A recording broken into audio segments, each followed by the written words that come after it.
तो अगला टॉपिक जो पढ़ने वाले हैं वो है एनआरसी। ठीक है, एनआरसी माने national register for citizens.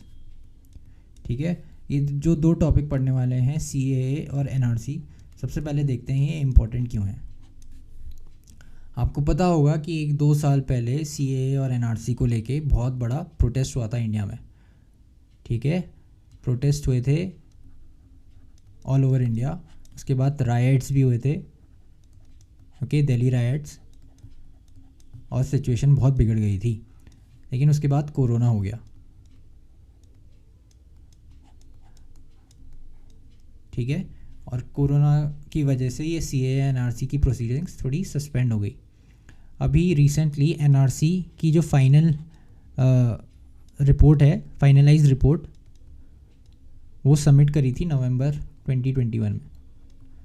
This report has not been accepted yet, but एक रिपोर्ट आ गई है, फाइनल ड्राफ्ट आ गया है। ठीक है, सीएए को लेकर होम मिनिस्टर अमित शाह जी ने कहा है कि CAA will be implemented after ये कोरोना का, जो कोरोना की वजह से जो भी रुका हुआ है वो ख़त्म हो जाए। ठीक है, after we come out of corona तब सीएए इम्प्लीमेंट हो जाएगा। तो अगले 1-2 साल में जब आप पेपर दोगे यूपीएससी 2023 का, तब सीए एनआरसी फिर से एक बड़ा इशू बन सकता है। इसलिए इम्पॉर्टेंट है दोनों को समझना क्या है। ठीक है, एक बात थोड़ा सा डिस्क्लेमर दे दूँ, ये जो लेक्चर है या चैप्टर है, ये हम यूपीएससी या फिर कॉम्पिटिटिव एग्जामिनेशन के पॉइंट ऑफ व्यू से पढ़ रहे हैं। This is not a political channel, okay. हम इसमें यूपीएससी की जो रिक्वायरमेंट है उसको फुलफ़िल करने के लिए ये लेक्चर बना है। तो सबसे पहले intro, what is an NRC. NRC की डेफिनेशन क्या है? It is an official record of those who are legal Indian citizens. Okay, अगर आप देखें इंडिया में कोई भी ऐसा डॉक्यूमेंट नहीं है जो इंडियन सिटीजन्स के पास हो, जो हर एक इंडियन सिटीज़न के पास हो। ठीक है, या उनकी प्रूफ ऑफ सिटीजनशिप दे। अगर आप देखें वोटर आईडी या ड्राइविंग लाइसेंस, जो जनरली हम यूज़ करते हैं आइडेंटिटी कार्ड के लिए, ठीक है, ये सबके पास तो होता नहीं है। ये 18 साल के ऊपर के पास है, ये ड्राइवर्स के पास है। फिर अगर आप देखें Aadhaar card, Aadhaar card is not a proof of citizenship.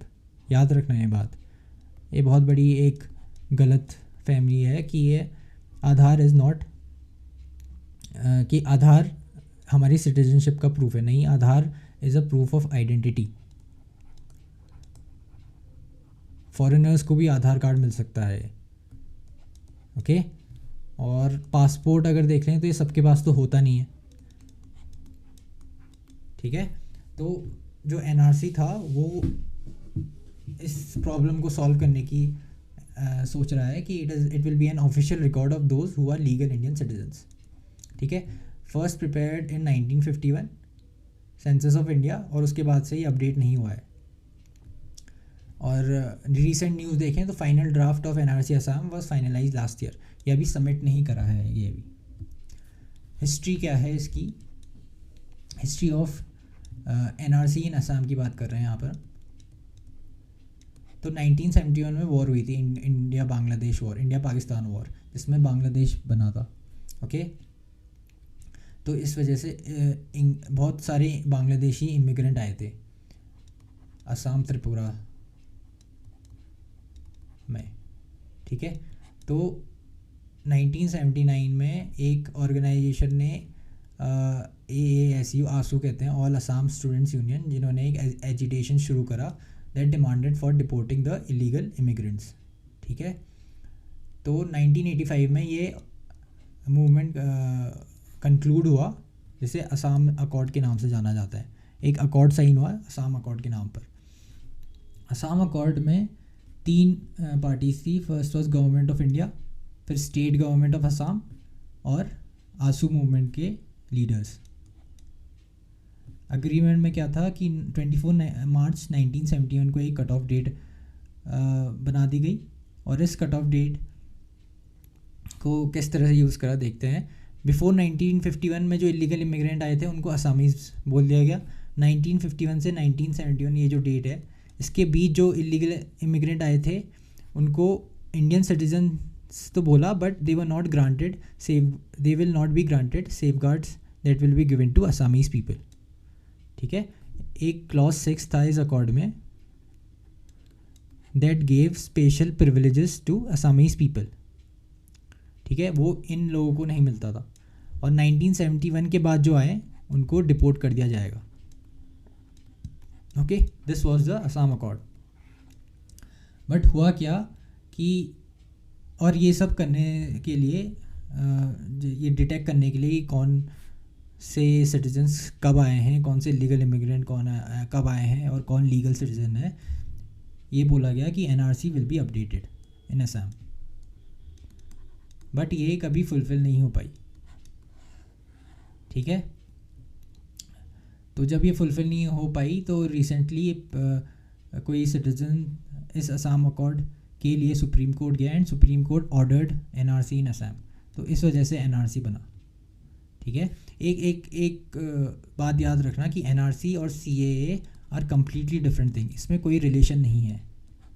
ठीक है, ये बस दोनों साथ साथ न्यूज़ में आए हैं, इस वजह से बहुत कन्फ्यूजन है। But NRC and CAA are not related in any way or form. ठीक है, अब पढ़ेंगे हम इम्पोर्टेंस क्या है इसकी। सबसे पहले इम्पोर्टेंस है कि हमें इंफॉर्मेशन मिलती है कि actual number of illegal migrants कितने हैं इस कंट्री में। ठीक है, हमें अभी तक पता ही नहीं है कि कितने सिटीजन्स हैं हमारी कंट्री में और कितने इलीगल इमिग्रेंट्स हैं। ये इंफॉर्मेशन या data is very important to make informed policy measures. ठीक है, policy regarding better security management. अगर आप देखें कि बांग्लादेश और वेस्ट बंगाल की border is one of the most guarded border in the world. ठीक है, सबसे ज़्यादा फेंस्ड बॉर्डर है, सबसे ज़्यादा गार्डेड बॉर्डर है। ऐसा क्यों है? क्योंकि वेस्ट बंगाल और बांग्लादेश या बांग्लादेश के जो क्राइम सिंडिकेट है, ऑर्गेनाइज क्राइम है, वो बहुत थ्राइव करता है इस जगह पर। ठीक है, ह्यूमन ट्रैफिकिंग हो गया, ड्रग्स हो गए और प्रोस्टिट्यूशन हो गया, ये सब बहुत थ्राइव करता है। इस वजह से security management becomes very important. लेकिन सिक्योरिटी मैनेजमेंट तभी हम कर पाएंगे जब हमारे पास डेटा होगा कि कौन इलीगल है कौन नहीं है। ठीक है, प्रिवेंट ह्यूमन ट्रैफिकिंग या फिर कोई भी ऑर्गेनाइज क्राइम प्रिवेंट करने के लिए। तीसरा है policy measures for welfare delivery.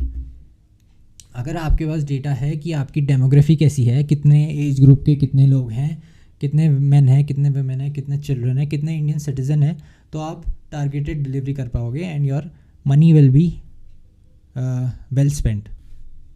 तीसरा है deter future migrants from Bangladesh from entering. ठीक है, एक डिटरेंस की तरह होगा जब हम क्रैक डाउन करेंगे इलीगल इमिग्रेंट्स पे।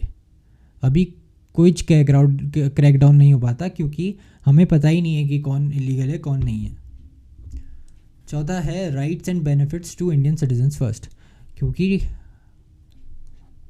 जो गवर्नमेंट है वो पीपल ने इलेक्ट करी है, जो इंडियन सिटीजन्स ने इलेक्ट करी है। ठीक है, जो यूनिवर्सल एडल्ट फ्रेंचाइज है, right to vote, is only given to Indian citizens. तो गवर्नमेंट की रिस्पॉन्सिबिलिटी भी होती है गवर्नमेंट कि वो इंडियन सिटीजन्स को अकाउंटेबल हो। ठीक है, तो जो राइट्स है, बेनिफिट्स है of that the government will roll out should go to Indian citizens first. पांचवा है more cohesion between different Indian demographies. अगर आप असम का केस देखें तो असम में हिंदू मुस्लिम वाला इशू नहीं है। अगर आप मेन स्ट्रीम मीडिया को अगर थोड़ा सा अपने दिमाग से हटाएं, मेन स्ट्रीम मीडिया में तो हिंदू मुस्लिम ज़्यादा इशू चलता है एनआरसी को लेके, बट असम में हिंदू मुस्लिम इशू नहीं है। असम में main problem is about Bengali and Assamese. ठीक है, तो जब ये माइग्रेशन हो रहा था बांग्लादेश से असामीज़ में, तो बहुत सारे बंगाल इमिग्रेंट आए और यहाँ पर इलीगल सेटल कर दिया। And there was this accusation by AASU कि डेमोग्राफिक चेंजेस ला रहे हैं वो लोग। असम का एक बहुत पुराना, बहुत हिस्टोरिक, बहुत रिच कल्चर है the language is different, the culture is different, लेकिन बंगाली इमिग्रेंट की वजह से there was this belief that it is being destroyed. ठीक है। दूसरा कि जो नॉर्थ ईस्ट है, अगर आप एज अ होल देखें, it is not a very well functioning economy. ठीक है, बहुत कम इकोनॉमिक अपॉर्चुनिटीज़ है। तो जब आप कम इकोनॉमिक अपॉर्चुनिटीज़ के लिए भी compete करते हैं, देन ये जो डिफरेंसेस हैं वो ज़्यादा बढ़ने लग जाते हैं। ठीक है, तो इस वजह से क्या होता है कि असमीज़ और Bengali speaking, even those who are Indian citizens, उसमें भी एनिमोसिटी बढ़ गई है। ठीक है, लेकिन अगर आपने इस इलीगल इमिग्रेशन को चेक में रखा, then Bengali speaking population in Assam will be treated as Indians. Okay, ज़्यादा सोशल कोहेशन बनेगा। अभी that is they are suspected of being Bangladeshis. ठीक है, तो ये थी इम्पोर्टेंस ऑफ एनआरसी।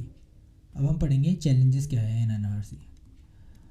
ठीक है, challenges to implement NRC in all over India. सबसे पहले mismanagement as seen in Assam NRC. तो अगर आप एनआरसी का लॉजिकली देखें तो इट मेक्स अ सेंस, क्योंकि हमें एक रजिस्ट्री तो होनी चाहिए ना कि कितने सिटीजन्स हैं। हर एक सिटीज़न के पास एक आइडेंटिटी कार्ड तो होना चाहिए ना कि वो बताए कि हम इंडियन सिटीज़न हैं। अभी कोई ऐसा नहीं है, तो it is an important thing that we should have. Okay, every country in the world have some kind of document, लेकिन इंडिया के पास नहीं है। लेकिन जो असम में एनआरसी हुआ और उसमें मिसमैनेजमेंट हुआ, that should be a wake up call कि it is not an easy exercise. ठीक है, for example former president of India और MLAs फ्रॉम असम, उनकी फैमिली को लिस्ट में मेंशन नहीं करा। बहुत सारे ऐसे सोल्जर्स थे जो 1971 वॉर में जिन्होंने लड़ा था देश के लिए, उनकी फैमिली को भी लिस्ट में जगह नहीं मिली। ठीक है, इस वजह से बहुत सारे बोगस केसेस हुए और उसको जुडिशरी ले गई। जुडिशरी में भी ओवरबर्डनिंग हो गई।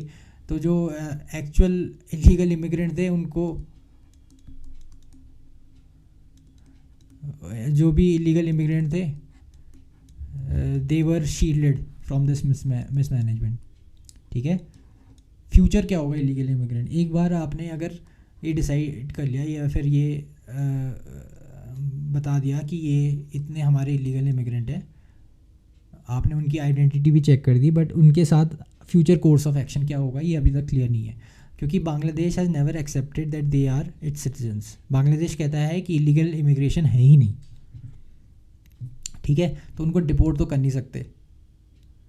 ठीक है, अगर आप कहीं सेटलमेंट कराएंगे ऑफ रीसेटलमेंट कराएंगे तो जो लोकल पॉपुलेशन है उनसे अपोजिशन मिलेगा। ठीक है, तो ये एक प्रॉब्लम है, ये चैलेंज है। जो प्रेडाइजिंग रिलेशंस विद नेबर्स। अब जब ये सब इश्यूज होते हैं एनआरसी और CAA को लेके, right, these highlights the human rights violation of our neighbouring countries. ठीक है, तो लेकिन ये कभी भी कोई भी कंट्री अपने ऊपर चाहेगी नहीं कि उन पे ऐसे एक्विजिशन लगे, चाहे वो बांग्लादेश हो, पाकिस्तान हो, अफगानिस्तान हो। Okay, they will try to portray them as haven for human rights, लेकिन ऐसा है नहीं।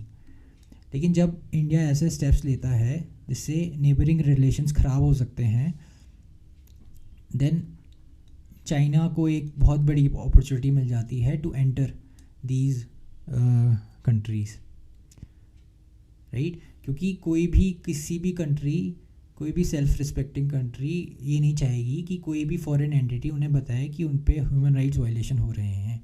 अगर आप इंडिया का केस भी देख लें, इंडिया US रिलेशन में जो US की एक रिपोर्ट आती है हर साल, US IRF करके कुछ रिलीजियस फ्रीडम रिपोर्ट होती है।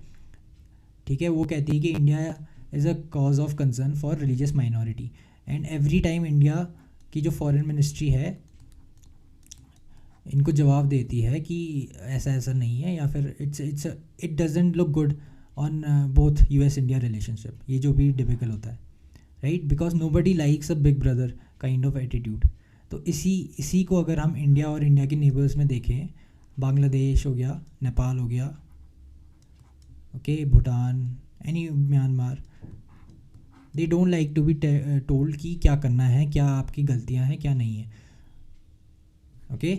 और ऊपर से इसमें फिर आप चाइना भी डाल दें मिक्स में, तो China seizes this opportunities to make headways, ठीक है।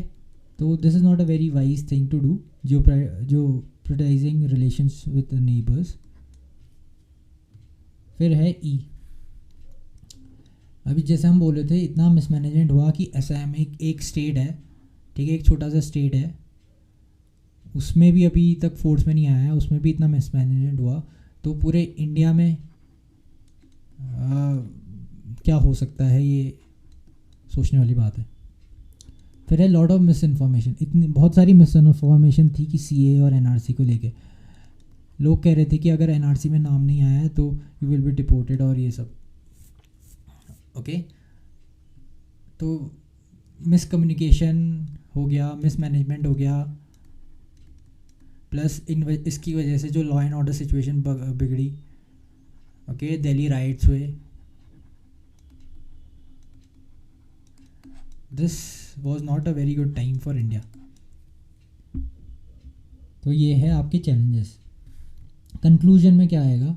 It is important for any country to have knowledge about its demographic, okay, about the demographic of its citizens and immigrants to make inform policy choices, ठीक है। ऐसी कोई भी country नहीं है, कोई भी बड़ी कंट्री नहीं है जिसको पता नहीं है कि उसके सिटीजन्स कितने हैं उसके पास।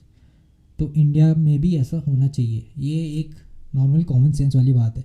लेकिन however this has to be done in a technologically efficient way. हमारे पास बहुत सारे डेटा पॉइंट्स हैं, आपके पास आधार कार्ड के डेटा पॉइंट्स हैं, ये वोटर आईडी वाले डेटा या इलेक्टोरल रोल वाले डेटा पॉइंट्स हैं, राइट, आपके पास स्कूल मार्कशीट्स वगैरह हैं, okay, you have many things that can be used in the NRC exercise, but ये NRC in Assam was not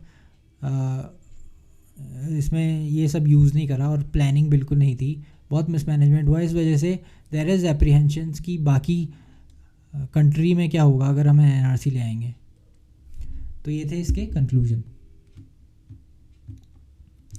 okay. अभी के लिए इतना ही, थैंक यू।